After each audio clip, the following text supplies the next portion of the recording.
सबसे बड़ी जो समस्या है वो आपके चिंतन की है।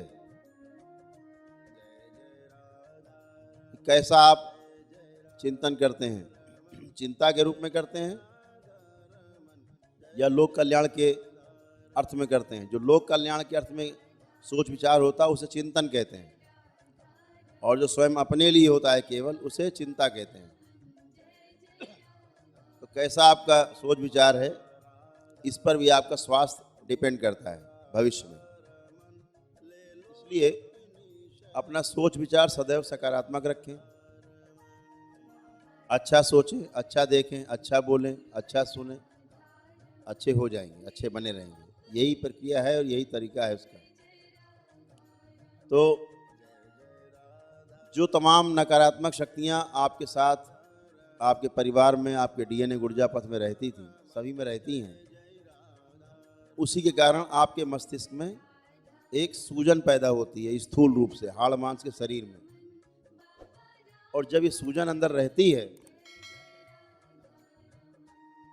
तो आपके अंदर एक भ्रम उत्पन्न होता है। जब भ्रम उत्पन्न होता है, वो भ्रम इतना गहरा हो जाता है कि उसका आपका जो मस्तिष्क है ना, उसको सही में स्वीकार लेता है। और अगर सही में स्वीकार लिया है तो गहरी स्मृति बन गई है। अब वो स्मृति पूरा काम करेगी, भूत बन के, बैताल बन के, राक्षस बन के, तमाम तरह से काम करेगी। फिर आप उससे परेशान रहेंगे, छूट नहीं सकते। आपके मन के खेल इतने खतरनाक हैं कि उस खेल में आपकी मृत्यु भी हो सकती है जब मन आपसे खेलता है। और मन किसका है? तो वो भी आपका है, बाहर से नहीं आया है। केवल आपने बाहर से गंदगी इनवाइट की है, क्योंकि गंदगी और अच्छी चीज़ें तो बाहर से सब कुछ बाहर उपलब्ध है। जैसे अपने अंदर उसे बाहर भी उपलब्ध है। जो आपके अंदर है वही आप आकर्षित करेंगे। अगर आपके अंदर गंदगी है तो बाहर से आप गंदगी को आकर्षित करेंगे। आपके अंदर अच्छी चीज़ें हैं, अच्छाई, अच्छी सोच है, तो बाहर से अच्छी चीज़ें आप आकर्षित करेंगे, वही आएंगे। तो आपको सोच विचार पे अपने थोड़ा सा ध्यान जरूर देना है। तो जो आपके मस्तिष्क में सूजन हो जाती है, कि भ्रम उत्पन्न होते हैं, भ्रम के कारण रोग उत्पन्न होते हैं। वह रोग बुखार से लेकर के और आपके कैंसर, एड्स, तमाम बीमारियां, बड़ी बड़ी जो असाध्य रोग हैं, वो सब बनते हैं आपके शरीर में।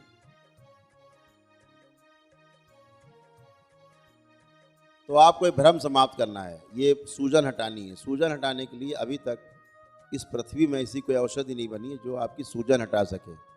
सूजन हटाने के लिए डॉक्टर एक ही बात बोलते हैं न्यूरो के, हमें आपकी सर्जरी करनी पड़ेगी, आपके ब्रेन की सर्जरी करनी पड़ेगी। तो सर्जरी करनी पड़ेगी ब्रेन की, मतलब एक और समस्या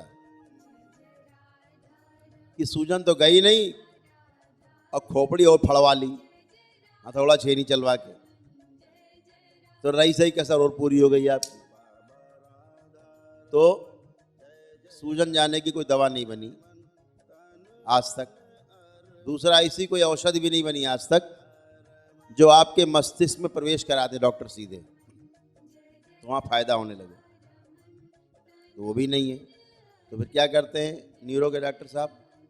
आपको बेवकूफ़ बनाते हैं। क्यों?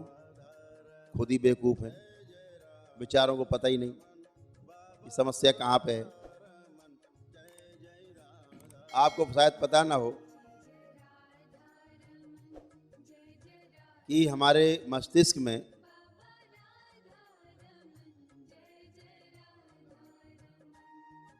एक सेकंड में, ये आधुनिक विज्ञान भी कहता है, अब आधुनिक चिकित्सा विज्ञान अब इसको कहता है, मानता नहीं, कहता यहाँ होता है।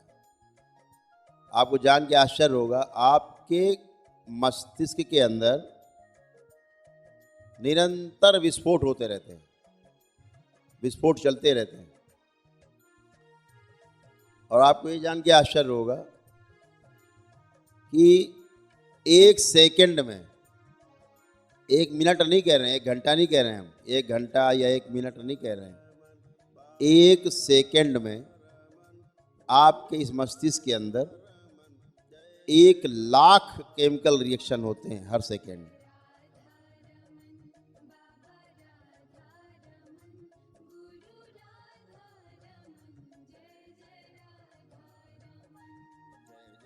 इसलिए इस मस्तिष्क को समझ पाना आदमी के बस की बात नहीं। क्यों? क्योंकि इसे आदमी ने नहीं बनाया है। जो चीज़ आदमी ने नहीं बनाई है और स्वयं उसमें लगी हुई है, उसको समझ पाना थोड़ा मुश्किल काम। ख्याली पुलाव पका लेता है, समझ नहीं पाता। समझने के लिए ये 2 आंखें नहीं, ये एक आंख चाहिए, जो बेचारे वैज्ञानिकों के पास नहीं है। उनके पास 2 आंखें हैं, दूरबीन से देखते हैं, इसलिए समझ नहीं पाते। जहाँ 2 चीजें रहेंगी वहां भ्रमित होंगे। प्रेम गली अति सांकरी, जहाँ में 2 न समाए। 2 हुआ गड़बड़ हुआ, है ना। एको हम द्वितीयो नास्ति, एक ही है। उसके लिए भी दृष्टि भी एक वाली चाहिए, सिंगल। आपकी अपनी दृष्टि स्वयं।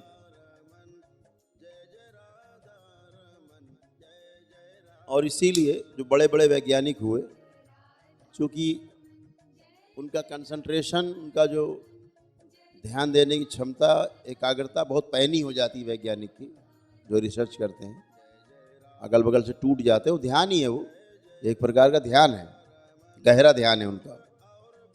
वो धीरे धीरे उनकी ये दृष्टि खुलती जाती है। तो जो बड़ा वैज्ञानिक, जो बड़े बड़े वैज्ञानिक है, आखिरी में एक किताब जरूर लिख गए हैं बाद में कि हमने जो कुछ पीछे देखा सब गलत है।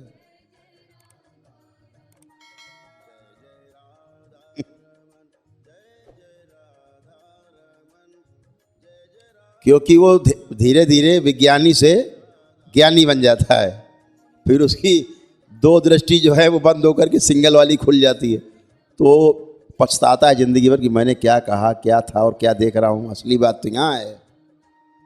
लेकिन अब कहे किससे, कहे तो बेवकूफ़ समझा जाएगा, तो किताब लिख जाते हैं। सरकारें क्या करती हैं, किताबों को छिपा देती हैं क्योंकि थ्योरी गलत हो जाएगी। बुद्ध को इस देश से क्यों दौड़ाया गया, भगाया गया? गौतम बुद्ध को, गौतम बुद्ध ने जैसा देखा वैसा बोल दिया, जो देखा वही बोल दिया। सत्य बोलने से परहेज नहीं किया, बचाया नहीं कुछ, अपना नहीं जोड़ा उसमें। तो जितने ज्ञानी थे इस देश में, डंडा लेके निकल पड़े और कहा कि इसको भगाओ पहले देश से। क्या कह दिया भगवान बुद्ध ने? इतने कह दिया कि आत्मा नाम जैसी कोई चीज नहीं है जो मुक्त होती है, कोई आत्मा नहीं। तो पूरी थ्योरी गलत हो गई। भगवान श्री कृष्ण गीता में कह रहे हैं, पहले ही अध्याय शुरुआत कह रहे हैं, एकदम पहला श्लोक कह रहे हैं, जो पहला अध्याय है, कि मैं शरीर नहीं, मैं आत्मा हूं। अब सारे उपनिषद, सारे वेद, शास्त्र, पुराण सब आत्मा पे आधारित है। बुद्ध ने कह दिया आत्मा होती ही नहीं, मानते ही नहीं। तो अब झगड़ा खड़ा हो गया ना। अब अगर वो थ्योरी लागू हो जाएगी आत्मा नहीं, तो पीछे ग्रंथ बेकार। ऐसे वैज्ञानिकों के सामने संकट। गैलीलियो ने, शायद गैलीलियो नाम था वैज्ञानिक का, उसने कह दिया था धरती गोल है। गैलीलियो था शायद। तो वहां की जो सरकार थी कहा इसको फांसी चढ़ा दो। क्यों? उनकी किताब में लिखा है, बाइबिल में, कि धरती चपटी है, अंडाकार है, अंडे की तरह चपटी है। और उसने, वैज्ञानिक था वो, गहरा, जो ध्यानी हो गया था, विज्ञानी की जगह ज्ञानी बन गया है वो, गहरा ध्यान उसने देख लिया। अरे यार ये तो बिल्कुल गोल है, बिल्कुल। तो उसने कह दिया धरती चपटी नहीं, धरती गोल, कह इसको फांसी चढ़ाओ, पहले इसको लाओ। अब वो लाए गए भाई, कब बताओ भाई धरती गोल है कि चपटी है? तो उनका नहीं नहीं प्रभु, धरती चिपटी है, गोल है ही नहीं, बिल्कुल चिपटी है, अंडे की तरह। जान बचाओ किसी तरह इनसे, तो जान बचाई तो सही बात कहने नहीं देंगे। सत्य सुनना कहने से ज़्यादा खतरनाक है, कठिन है थोड़ा। तो जब हम बात करते हैं न्यूरो की, तो अभी न्यूरो डिपार्टमेंट बहुत असहाय स्थिति में है। और आपको ये जान के और आश्चर्य होगा कि जितना भी ये चिकित्सक समाज है, डॉक्टर हैं, सर्जन हैं, अगर 10 सर्जन बैठे हैं अलग अलग डिपार्टमेंट, आँखों का सर्जन हो, है ना, पेट वाला हो सर्जन अलग होता है, हृदय का जो सर्जरी करने वाला डॉक्टर सर्जन अलग होता है, ऐसे अलग अलग अंग के स्पेशलिस्ट होते हैं, हड्डी वाले अलग होते हैं स्पेशलिस्ट, दांत वाला डेंटिस्ट अलग होता है, कहे सब डॉक्टर जाते हैं। अगर 10 बैठे हों और न्यूरो का डॉक्टर आ जाए, न्यूरो का सर्जन, सब खड़े हो जाते हैं, अरे बाप रे, सबसे बड़ा बेवकूफ़ आ गया। अब वो सबसे बड़ा बेवकूफ़ है, पता ही नहीं इसको उस बारे में कुछ, चिकित्सा करे जा रहा है। हम तो कहते हैं इन चिकित्सकों से सम्मान पूर्वक कि भाई सत्य को कम से कम ना स्वीकार करो तो उसको देखने की कोशिश तो करो, देख करके गलत साबित करो उसको, कम से कम गलत तो साबित करो। अगर मान लीजिए दरबार से अपने चिकित्सा हो रही है, लोग न्यूरो के आते हैं, जैसे डिप्रेशन में लोग तमाम बैठे हैं यहाँ पे, डिप्रेशन के पेशेंट थे, दवा खा रहे हैं 10 साल से 20 साल से, अभी किसी को डिप्रेशन नहीं बचा है, एक आदमी को डिप्रेशन नहीं है, ख़त्म, और दवा खा रहे हैं 20 साल से।